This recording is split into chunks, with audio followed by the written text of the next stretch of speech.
Hello friend, बात करेंगे आज ऐसे कुछ स्टॉक्स के बारे में जो कि अभी मार्केट जो सिचुएशन बना हुआ है कि मार्केट बहुत ज़्यादा डाउनफॉल देखने को मिल रहा है। तो ऐसे में बड़ा अपॉर्चुनिटी जो है इन्वेस्टर के लिए है कि वो अपना पोर्टफोलियो अगर नया बनाना चाहते हैं तो वहाँ पे एक बड़ा मौका जो है यहाँ पे मिल रहा है। तो यहाँ पे किन किन स्टॉक पे हम फोकस कर सकते हैं, तो इसके बारे में ये वीडियो है फ्रेंड। तो अगर आप इन्वेस्टर है या बिगनर है तो वीडियो में बनी रहिए, क्योंकि मैं बताऊँगा यहाँ पर आपको 10-11 ऐसे स्टॉक जो कि वैल्यू स्टॉक है, अभी अच्छे खासे वैल्यूएशन पे मिल रहे हैं, सस्ते मिल रहे हैं और अपने हाई से काफ़ी ज़्यादा करेक्ट हो चुके हैं। तो जब भी मार्केट रिकवर होगा फ्रेंड, तो बहुत ज़्यादा तेज़ी से ये सारे स्टॉक जब वो रिकवर होंगे। तो इसमें से मैंने कुछ ETF भी शामिल किया है ताकि आपका पोर्टफोलियो बैलेंस बना रहे हम सबका। और ये वीडियो सिर्फ एजुकेशनल पर्पज़ के लिए है फ्रेंड। तो वीडियो में दी गई जानकारी सिर्फ एजुकेशनल पर्पज़ के लिए है, अपना बाय सेल रिकमेंडेशन नहीं है। किसी भी स्टॉक में इन्वेस्टमेंट करने के लिए फ्रेंड अपना रिसर्च जरूर करें। तो चलिए वीडियो में बढ़ते हैं और आगे बात करते हैं कि कौन कौन से ऐसे स्टॉक्स रहेंगे। तो चलिए स्क्रीन पे चलते हैं। हेलो फ्रेंड, तो पहला इस लिस्ट में स्टॉक रहेगा वो रहेगा टाटा एलेक्सी। तो टाटा एलेक्सी मैंने इसलिए चूज़ किया फ्रेंड, एक तो small cap stock, mid cap stock के रेंज में ये 26 करोड़ का इसका मार्केट कैप है अभी। और कंपनी अपने हाई से काफ़ी ज़्यादा करेक्ट हो चुकी है। आप देख सकते होंगे यहाँ पे डबल बॉटम भी बनाया हुआ है 1 आवर के चार्ट पे। तो कंपनी का प्राइस अभी 42-49 के आसपास चल रहा है। तो इस स्टॉक को हम कंसीडर कर सकते हैं लॉन्ग टर्म के लिए। वहीं अगर कंपनी के मार्केट कैप की बात कर ले तो 26,000 करोड़ का मैंने आपको बताया। और प्रमोटर की होल्डिंग यहाँ पे लगभग 44% है। और यहाँ पे अगर डीआईएस की होल्डिंग की बात कर ले तो 12% से भी ज़्यादा यहाँ पे डीआईएस की होल्डिंग है। और यहाँ पे एफआईएस की होल्डिंग की बात कर ले फ्रेंड तो वो लगभग 8.5% का है। तो कंपनी के ऊपर काफ़ी भरोसा दिखता है एफआईएस और डीआईएस वालों को। अब यहाँ पे बात करेंगे फ्रेंड दूसरे नंबर स्टॉक के बारे में। तो दूसरा नंबर जो स्टॉक रहेगा फ्रेंड इस लिस्ट में वो रहेगा कॉनकॉर्ड बायोटेक। और ये कंपनी भी अभी small cap stocks, small cap category में आती है। लगभग इसका मार्केट कैप अभी 10,000 करोड़ के आसपास है। और कंपनी का प्राइस जो फ्रेंड वो 1170 रुपये के आसपास चल रही है। और ये बायोटेक क्षेत्र से आती है। तो कंपनी का अगर फंडामेंटली बात कर ले फ्रेंड, तो कंपनी का फंडामेंटल काफ़ी मजबूत लगता है मुझे। और डिविडेंड यील्ड की बात कर ले तो कंपनी लगभग 1% का डिविडेंड देती है। और बात कर ले इसके जो रेवेन्यू है वो कहाँ से आती है, तो एपीआई फॉर्मेशन बेट से कंपनी को 78% का रेवेन्यू जनरेट होता है, जबकि फॉर्मुलेशन से 22% का रेवेन्यू जनरेट होता है। अब इसके शेयर होल्डिंग पैटर्न की बात कर ले तो कंपनी का जो शेयर होल्डिंग पैटर्न है फ्रेंड वो प्रमोटर की होल्डिंग 44% है इसमें। और एफआईएस की इसमें 9.58% की होल्डिंग है। तो एफआईएस काफ़ी भरोसा दिखता है इस कंपनी के ऊपर। और डीआईएस की बात कर ले तो डीआईएस का यहाँ पे 9.5% का होल्डिंग यहाँ पे डीआईएस का भी है।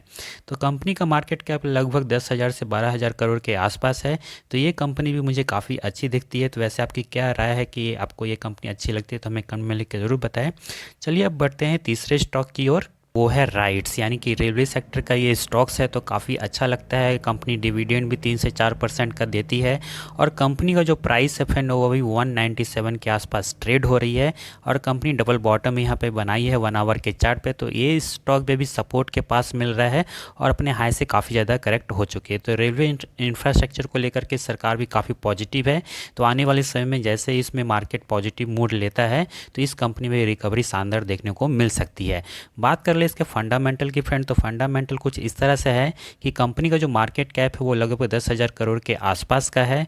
वही कंपनी का पीई जो है अभी 22.98 के पास ट्रेड हो रहा है। तो कंपनी एक तरह से सस्ता मान सकते हैं। बात कर ले इसके रेवेन्यू की फ्रेंड, तो रेवेन्यू इसको जो आता है वो कंसल्टेंसी सर्विस से यहाँ से कंपनी को 58% का रेवेन्यू लगभग जनरेट होता है। एक्सपोर्ट सेल्स से कंपनी को 11.79% का जो रेवेन्यू वो जनरेट होता है, जबकि लीजिंग से कंपनी 8.33% का मुनाफा करती है। ट्रंकी कंस्ट्रक्शन प्रोजेक्ट डोमेस्टिक से कंपनी को लगभग 22% का रेवेन्यू जो वो जनरेट होता है। अब यहाँ पे बात कर लेंगे शेयर होल्डिंग पैटर्न्स के बारे में। तो कंपनी का जो प्रमोटर होल्डिंग है फ्रेंड वो 72% से भी ज़्यादा है। एफआईएस की होल्डिंग की बात कर ले फ्रेंड, तो एफआईएस की होल्डिंग इसमें लगभग 3.5% का है। और डीआईएस की होल्डिंग इसमें लगभग 8.63% का है। तो एफआईएस और डीआईएस को काफ़ी इस पर भरोसा दिखता है। प्रमोटर की होल्डिंग भी काफ़ी अच्छी है, इसमें 72% की है, जो कि अच्छा माना जाता है। तो आप इस स्टॉक को कैसे देखते हैं तो हमें कमेंट में लिख के बता सकते हैं। अब बढ़ते हैं यहाँ पे नेक्स्ट स्टॉक की ओर। अगला स्टॉक जो फ्रेंड इस लिस्ट में रहने वाला है वो है पीटीसी इंडिया। जी हाँ फ्रेंड, पीटीसी इंडिया एक अच्छी पावर सेक्टर की कंपनी है, पावर जनरेशन की। और इसके मार्केट कैप की बात कर ले फ्रेंड तो 4,000 से 5,000 करोड़ के बीच का इसका मार्केट कैप है। और कंपनी का जो प्राइस है फ्रेंड वो अभी ट्रेड हो रहा है 158 के आसपास। तो कंपनी जो है फ्रेंड वो अच्छा पावर सेक्टर में बिजनेस करती है। बात कर ले इसके डिविडेंड यील्ड की, तो कंपनी एक अच्छा खासा डिविडेंड जो है वो प्रोवाइड करती है 6% से लेकर के 8% के बीच में। तो कंपनी का डिविडेंड रेशियो काफ़ी अच्छा है। कंपनी का आरओई की बात कर ले तो 15% का आरओई है कंपनी का, जो कि अच्छा माना जाता है। वहीं अगर रेवेन्यू की बात कर ले तो कंपनी को पावर सेक्टर से जो वो 96% से भी ज़्यादा का रेवेन्यू जो वो जनरेट होता है। और अभी पावर सेक्टर जो है काफ़ी डिमांड में है और आगे भी रह सकता है, क्योंकि सरकार का काफ़ी ज़्यादा फोकस है पावर के ऊपर। अब यहाँ पे बात कर लेते हैं फाइनेंशियल ट्रेंड की, तो कंपनी का जो क्वार्टरली रिजल्ट जो इस बार आया था वो 132 करोड़ का मुनाफा दिसंबर 2025 में हुआ था। अब बात कर लेंगे यहाँ पे शेयर होल्डिंग पैटर्न्स के बारे में। तो शेयर होल्डिंग पैटर्न कंपनी का कुछ इस प्रकार का है फ्रेंड कि प्रमोटर की होल्डिंग जो है वो 16% है। और यहाँ पे एफ की होल्डिंग की बात कर ले फ्रेंड, तो एफ की होल्डिंग यहाँ पे भारी भरकम एफ की होल्डिंग है, जो कि है लगभग 28% के आसपास। तो कंपनी के ऊपर काफ़ी भरोसा है विदेशी संस्थागत को, तो इसलिए 28% का होल्डिंग किसी भी कंपनी में, स्मॉल कैप कंपनी में होना एक बड़ी बात मानी जाती है। वहीं डी की होल्डिंग की बात कर ले फ्रेंड, तो डी की होल्डिंग भी इसमें अच्छी खासी है 6.71% का। तो ये काफ़ी अच्छा एक माना जाता है कि एफ और डी की होल्डिंग एक स्मॉल कैप कंपनी में इतनी ज़्यादा हो। तो आप इस स्टॉक को कैसे देखते हैं हमें कमेंट में लिख के जरूर बताएं। वैसे ये स्टॉक मुझे पर्सनली काफ़ी अच्छा लगता है, क्योंकि स्टॉक डिविडेंड भी देता है और कंपनी का ग्रोथ भी काफ़ी अच्छा देखने को मिलता है, और आने वाले समय में इसका डिमांड भी पावर सेक्टर का रहने वाला है, इसलिए ये स्टॉक मुझे भी काफ़ी पसंद है। अब यहाँ पे बात कर लेंगे नेक्स्ट स्टॉक के बारे में। जो अगला स्टॉक रहेगा फ्रेंड इस लिस्ट में वो रहेगा आवास। जी हाँ फ्रेंड, आवास फाइनेंसेंस के नाम से ये स्टॉक आता है, जो कि अभी अच्छे वैल्यूएशन पे मिल रहा है, अपने 52 वीक लो के पास ट्रेड हो रहा है। और कंपनी 1 आवर के चार्ट पे जो वो डबल बॉटम भी बनाई हुई है, और कंपनी का जो प्राइस है अभी वो 1150 रुपये के आसपास चल रहा है। तो इस स्टॉक को भी आप देख सकते हैं अपने इन्वेस्टमेंट नज़रिए से। अब यहाँ पे बात करते हैं कंपनी जो है वो क्या करती है, कंपनी का फंडामेंटल कैसा है। तो कंपनी का जो फंडामेंटल है फ्रेंड वो इस प्रकार से है कि कंपनी का जो पीई है वो अभी 15 के आसपास है, जो कि सस्ता माना जाता है। और आरओई की बात कर ले तो कंपनी का आरओई जो अभी लगभग 13% से ज़्यादा है, जो कि ठीक ठाक माना जाता है। और ये कंपनी जब हाउसिंग फाइनेंस के क्षेत्र से आती है, तो हाउसिंग फाइनेंस का बिजनेस काफ़ी अच्छा रहता है, हम सभी जानते हैं। और कंपनी के मार्केट कैप की बात कर ले तो लगभग 9,000 से लेकर के 10,000 करोड़ के बीच का इसका मार्केट कैप है। और रेवेन्यू की बात कर ले तो कंपनी को जो रेवेन्यू है वो रिटेल बिजनेस से आता है 99% का, और लोकेशन जो है वो इंडिया है। अब यहाँ पे बात कर ले शेयर होल्डिंग पैटर्न के बारे में, तो लगभग 49% के आसपास इसका प्रमोटर की होल्डिंग है कंपनी का। और एफ की होल्डिंग की बात कर ले तो ये भी अच्छी खासी है, जो कि है लगभग 25% के आसपास, जो कि बहुत ही अच्छी मानी जाती है स्मॉल कैप कंपनी में। डी की होल्डिंग की बात कर ले तो डी की होल्डिंग भी इसमें काफ़ी अच्छी है, वो है लगभग 14% से भी ज़्यादा का। तो एफ और डी को काफ़ी ज़्यादा भरोसा दिखता है इस कंपनी के ऊपर। और नंबर ऑफ़ शेयर होल्डिंग की बात कर ले फ्रेंड इसमें, तो 1.21 लाख इसमें शेयर होल्डिंग पैटर्न्स है। तो इस कंपनी को भी आप कैसे देखते हैं। वैसे मुझे ये कंपनी काफ़ी फेवरेट लगती है और काफ़ी अच्छी लगती है ग्रोथ के हिसाब से।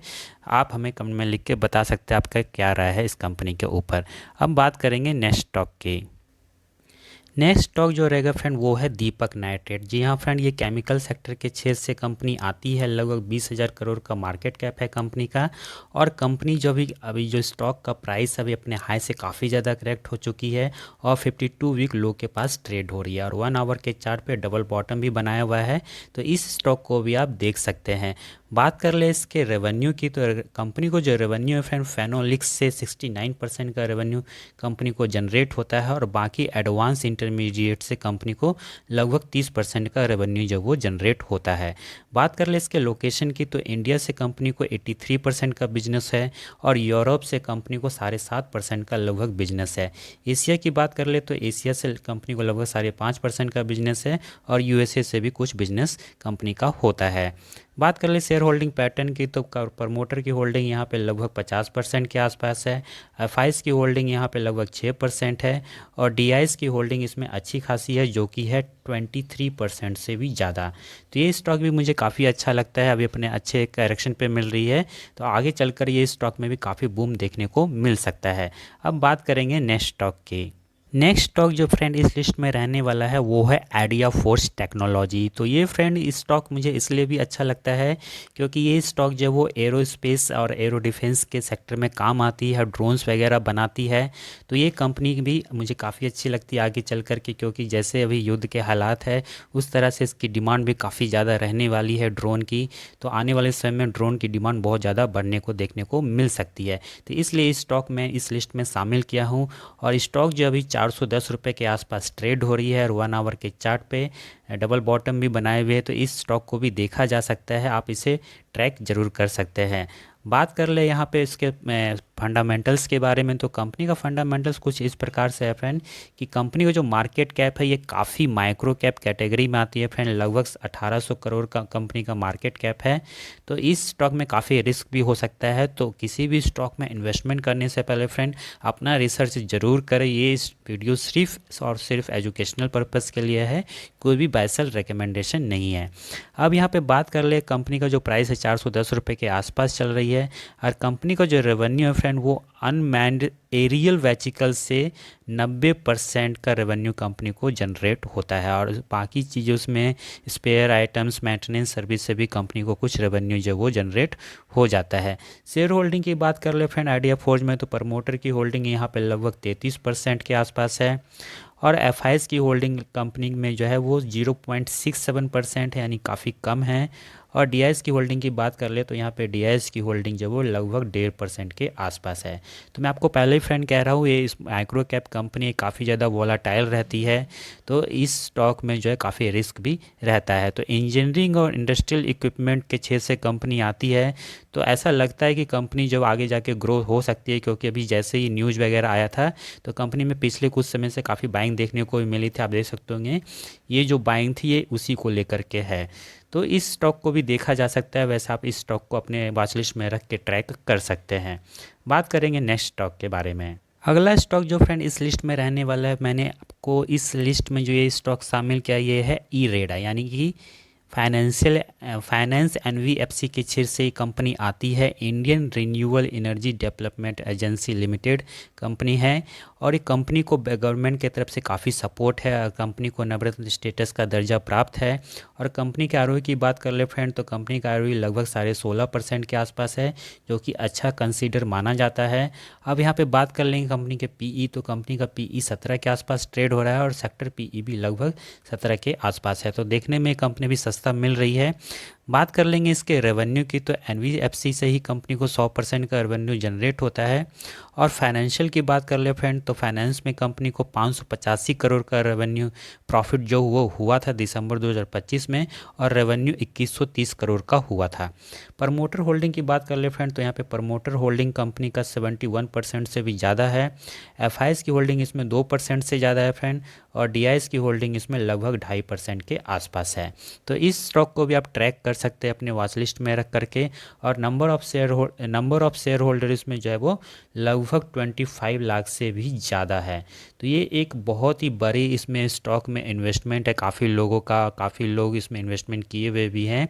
और स्टॉक जो अपने 52 वीक लो के आसपास ट्रेड हो रही है, अच्छे वैल्यूएशन पर है। कोई भी एनर्जी सेक्टर अगर चलती है फ्रेंड तो ये ई रेडा का जो है वो स्टॉक चलने का ज़्यादा उम्मीद लगता है क्योंकि ये कंपनी लोन्स प्रोवाइड करती है।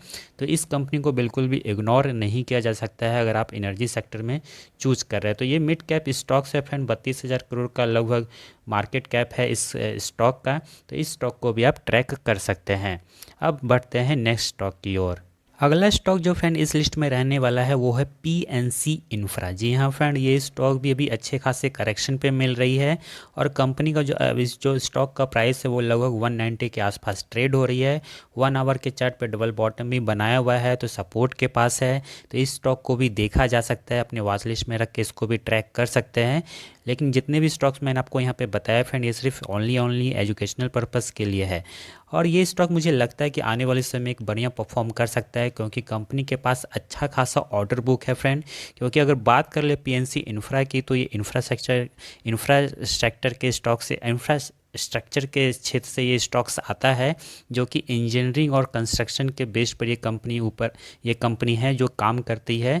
और बात कर ले कंपनी के बारे में, तो कंपनी का जो डिविडेंड यील्ड है वो लगभग 0.3% के आसपास है, और कंपनी का जो आरओई फ्रेंड वो लगभग 13.6% के आसपास है, जो कि ठीक ठाक कंसीडर माना जाता है। हालांकि कंपनी पिछले कुछ समय से काफ़ी नेगेटिव रही है, काफ़ी नेगेटिव रिटर्न दिया है, लेकिन आने वाले समय में गेम चेंजर हो सकता है, क्योंकि कंपनी का जो ऑर्डर बुक है फ्रेंड वो कंपनी के मार्केट कैप से भी ज़्यादा है। तो कंपनी का जो मार्केट कैप है फ्रेंड वो लगभग अभी 5,000 करोड़ के आसपास का है, और ऑर्डर बुक इससे 2 या 3 गुना ज़्यादा ही है।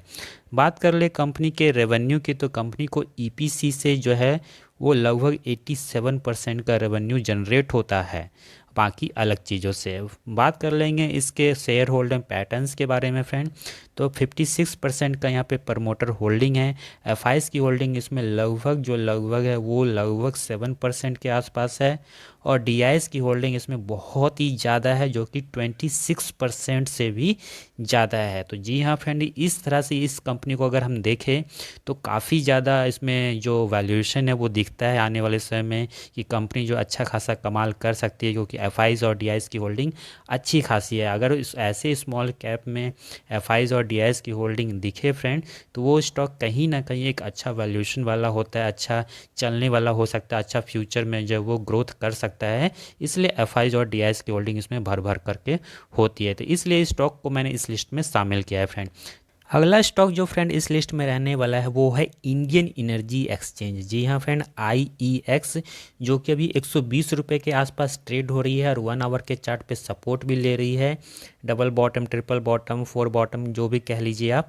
तो ये एक एनर्जी सेक्टर का स्टॉक है, पावर जनरेशन से संबंधित ये स्टॉक है। तो आने वाले समय में ये भी स्टॉक जो है कमाल कर सकती है, ऐसा लगता है।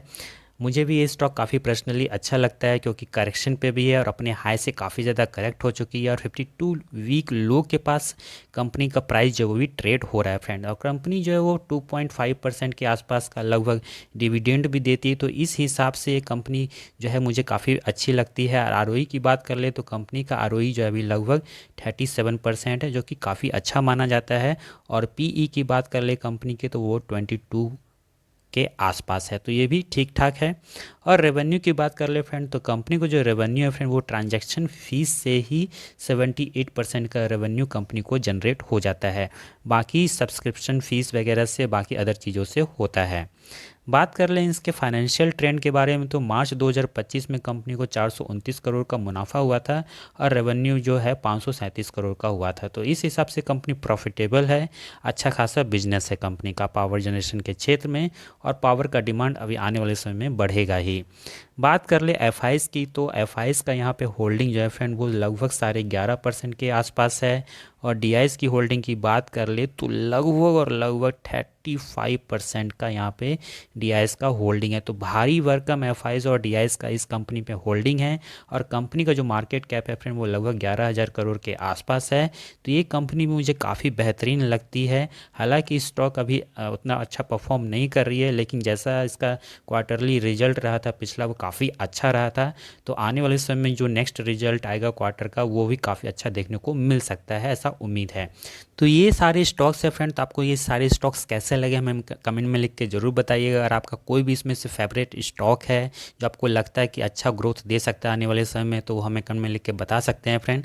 अगर यहाँ पे बात कर ले ईटीएफ की फ्रेंड, कि जैसे मैंने आपको वीडियो की शुरुआत में ही कहा था कि ईटीएफ के बारे में बताऊँगा, तो आईटी बीज नाम से एक ईटीएफ आता है फ्रेंड, जो कि अभी 32.20 के आसपास प्राइस अभी ट्रेड हो रही है। तो इस ईटीएफ को आप देख सकते हैं, जो कि इसमें लार्ज कैप कंपनी का काफ़ी ज़्यादा एक्सपोजर है। और दूसरा जो रहेगा फ्रेंड वो मोतीलाल ओसवाल का 250 स्मॉल कैप इंडेक्स रहेगा, जिसका प्राइस जो वो 15 रुपीज़ के आसपास जब वो ट्रेड हो रही है। तो ये 2 ईटीएफ को भी आप ट्रैक कर सकते हैं, जो कि अच्छे वैल्यूएशन पे भी मिल रही। तो इस तरह से पोर्टफोलियो जो है बैलेंस बना रहेगा फ्रेंड।